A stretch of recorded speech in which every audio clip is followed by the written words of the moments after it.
Elles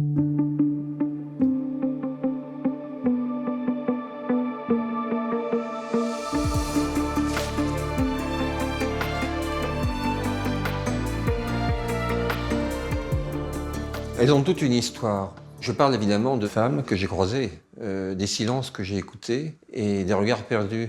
Et leur histoire, c'est le désespoir.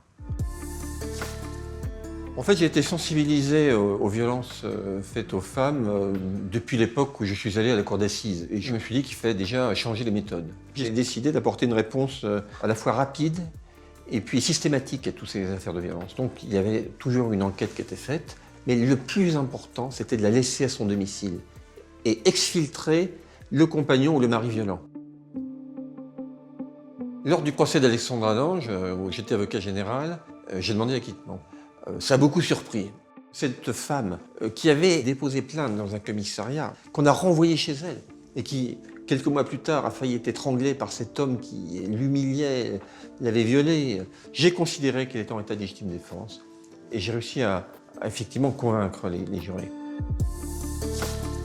Bon, souvent, je pose la question de savoir si, par mes actions, j'ai pu faire avancer les choses. Et je pense que oui. Mais il reste encore tellement de choses à faire. Oui.